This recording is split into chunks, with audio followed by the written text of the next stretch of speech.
आज 1 दिसंबर को सिनेमाघरों में देश के पहले फील्ड मार्शल और भारत के लोकप्रिय वॉर जनरल सैम मानेकशॉ की बायोपिक सैम बहादुर रिलीज हो गई है। आपको बता दें कि मानेकशॉ को देश के दिग्गजों में गिना जाता है। वहीं उनके बारे में कई ऐसी बातें हैं जो ज्यादातर लोगों को नहीं पता है, तो चलिए हम जानते हैं इस वीडियो में उनके बारे में।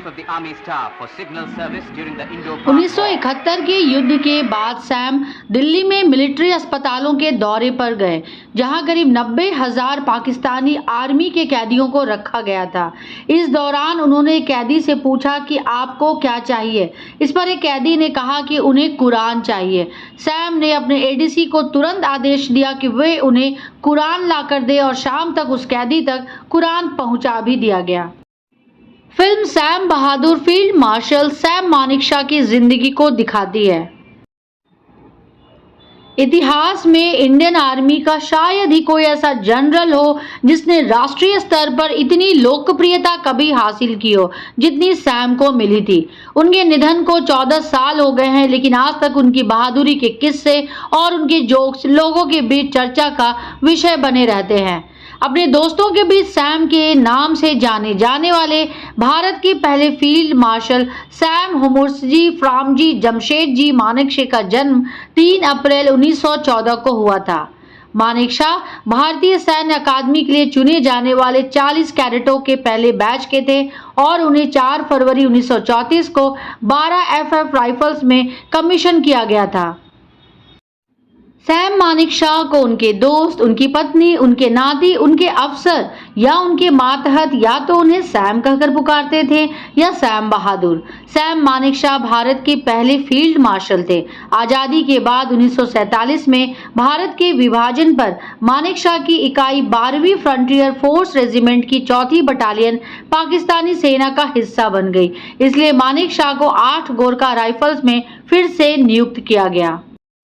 1971 की जंग में पाकिस्तान को हराने और नया मुल्क बांग्लादेश बनाने का पूरा श्रेय सिर्फ एक ही शख्स को जाता है, वो है फील्ड मार्शल सैम मानेकशॉ।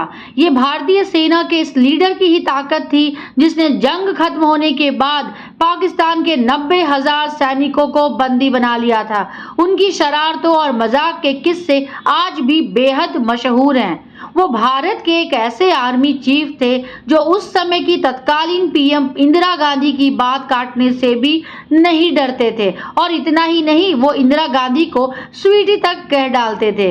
एक तरफ जब इंदिरा गांधी के सामने लोग कुछ भी कहने से डरते थे, आर्मी चीफ मानेकशॉ उन्हें स्वीटी कहकर बुलाते थे। 1971 में जंग के लिए जब एक बार फिर इंदिरा ने अपने आर्मी चीफ से पूछा तो मानेकशॉ ने कहा कि मैं हमेशा तैयार हूँ स्वीटी। इंदिरा गांधी जानती थी कि मानेकशॉ जैसे लीडर की दम पर ही वो पूर्वी पाकिस्तान में जंग जीत सकती हैं, इसलिए वो उनकी बातों को सुनती भी थी।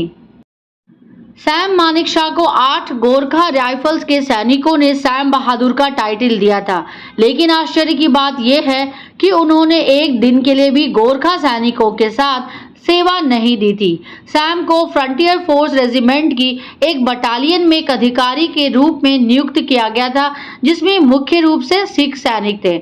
उन्होंने कंपनी कमांडर तक बटालियन में अपनी सेवा दी। और आपको ये भी बता दूं कि पार्टीशन के बाद सैम को 16वां पंजाब रेजिमेंट मिला था। इसके बाद लेफ्टिनेंट कर्नल के रूप में उन्होंने 5वें गोरखा राइफल्स के 3rd बटालियन को कमांड किया। जब नेहरू जी की मौत हुई थी तो मानेकशॉ को आर्मी चीफ ने आदेश दिया था कि वो सेना की कुछ टुकड़ियों को दिल्ली भेज दिया जाए। सैम इसके बिल्कुल खिलाफ थे और वो पत्र लिखकर इस आदेश का विरोध भी किए थे। हालांकि इसके बावजूद उन्हें आर्मी चीफ का आदेश मानना पड़ा। दिक्कत तो तब हो गई जब सरकार बदलने के बाद इस फैसले का सारा आरोप सैम पर मढ़ दिया गया था। 1971 के युद्ध के बाद सैम दिल्ली में मिलिट्री अस्पतालों के दौरे पर गए, जहां करीब 90,000 पाकिस्तानी आर्मी के कैदियों को रखा गया था। सैम मानेकशॉ पारसी थे और उनका जन्म अमृतसर में हुआ था, इसलिए वो पंजाबी भाषा में माहिर थे और सैनिकों के पास से गुजरते थे तो उनसे पंजाबी में ही बात करते थे। वैसे तो मानेकशॉ की जीवनी बहुत ही प्रेरणादायक रही है। इनका पूरा जीवन ही अनगिनत उपलब्धियों से भरा पड़ा है।